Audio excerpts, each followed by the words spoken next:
Hello everyone, welcome to Cellopedia, this is Maxim. Today we will work on simple yet tricky exercise. It will help us to develop not only speed of the left hand, but improve coordination between left and right hands. This exercise is published in dotzauer-klingenberg cello method, it's number 98. In case you don't have a hard copy of this book, you can download it for free using a link in the description. Downloading. I will try to make it both beginner and intermediate level friendly. That means I will start in a slower tempo, and once you're ready, you can join me playing it faster. And closer to the end of this video, you will see me playing this exercise in extremely crazy way. Let's tune and get started.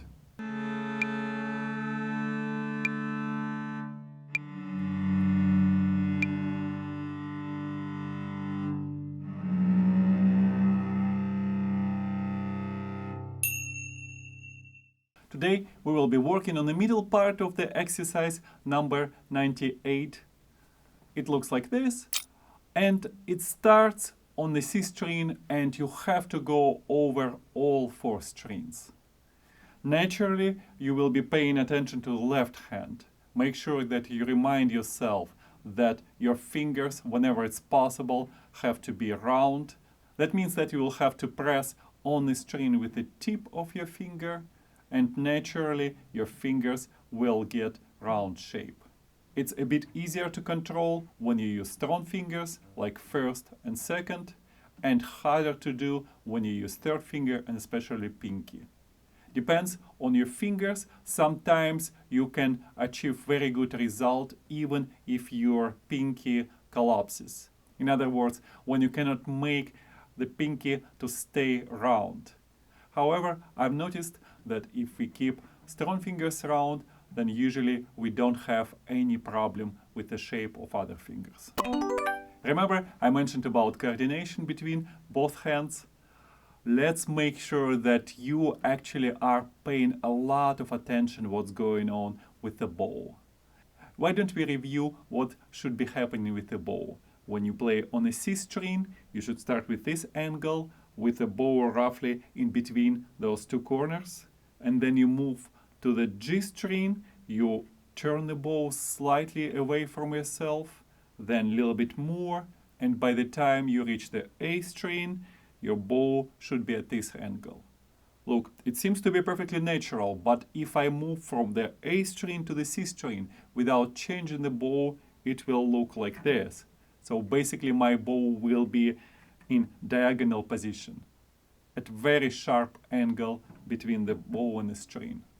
And if you even forget to pay attention to that, your cello will tell you. Right away you will hear squeaky sound.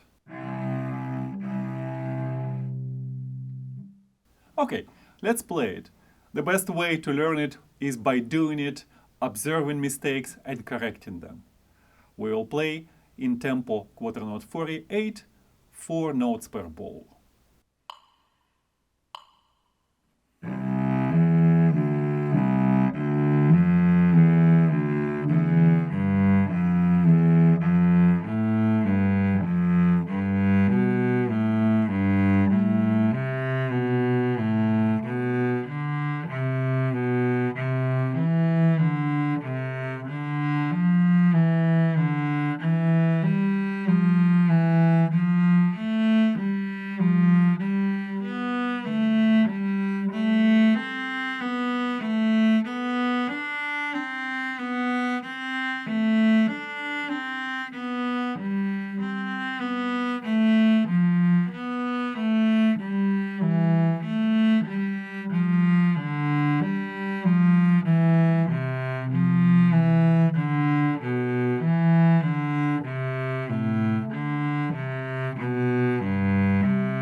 I'm sure you paid attention to the way you keep your fingers.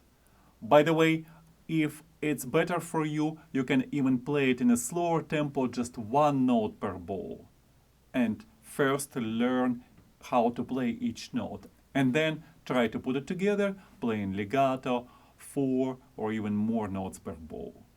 Sometimes you absolutely have to keep your fingers round to avoid touching other strings. When you play on lower strings and you have to quickly go to the higher string, especially just for a few notes, then if you keep your fingers in low position, they might be touching that higher string.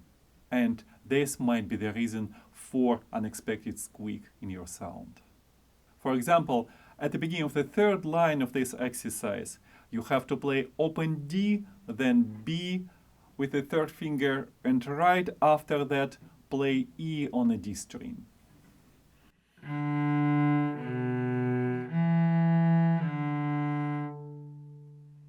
If your third finger is not round, it will touch the D string.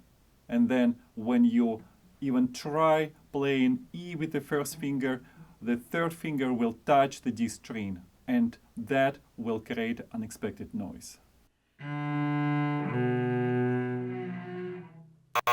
If that happens, don't get disappointed. It's just information for you to process, to think about. And this is the way cello is demanding for you to pay attention to technique. And of course, you start practicing in a slower tempo and pay attention how round your fingers are, and you will be able to get rid of this problem. After some work is done, I'm sure it's not as hard for you to play it as I suggested.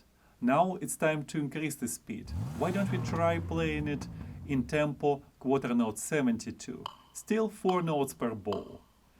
And again, pay as much attention as possible to the right hand. You have to feel the flexibility of your wrist. By the way, bow hold is important. I'm not going to go to specifics of the way to hold the bow. It actually might be different. And if you have teacher or used to have a teacher, you might get a little bit different suggestion how to hold the bow. You shouldn't do that. So fine, keep it the way you get used to, but just make sure that your wrist and fingers are flexible. You don't feel that you are squeezing the bow. And hopefully you will not feel that your fingers or wrist gets tired. And in the most of the cases, the problem is that you just make too much effort to hold the bow. You squeeze the bow, your fingers are tense, your wrist is not flexible. Try to work on that. Try to relax, even play a little bit softer, and don't forget to breathe. Usually, if you can breathe freely while playing, that means that your wrist is relaxed. Okay, playing it faster, 4 notes per bow, quarter note 72.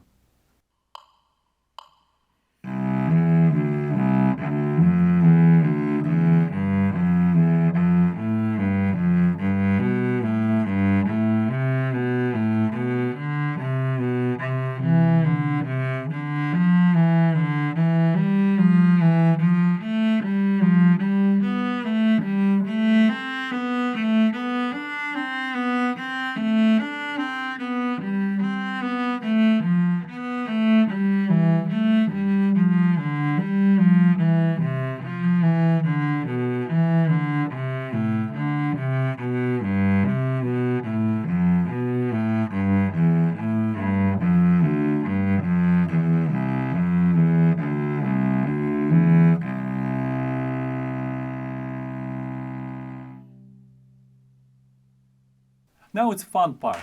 Let's try to play 8 notes per bow in much faster tempo, half note 60. So each beat will be 4 notes. If you are not ready to play in this tempo, don't worry, there is no magic in that. It just takes a lot of repetitions once you establish good connection, good sense of coordination between hands. And then increasing the tempo will be within reach.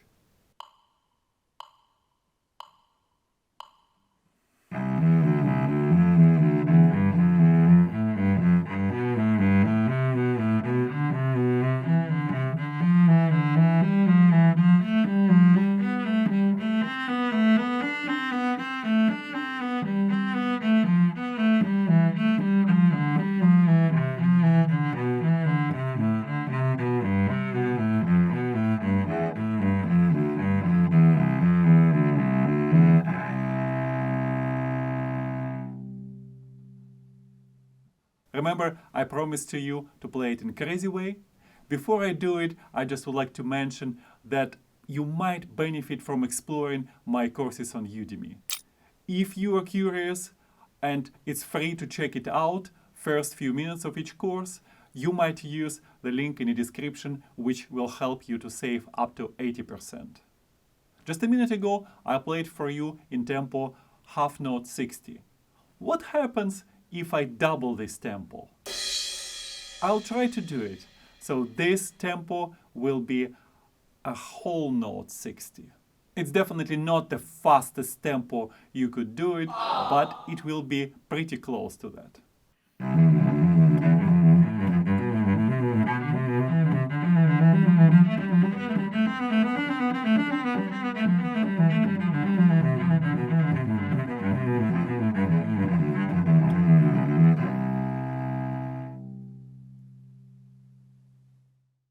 It was far from perfection, still a lot of work to be done, but I'm warmed up and ready to record more music. Thank you for staying with me. Let's keep playing cello. See you soon.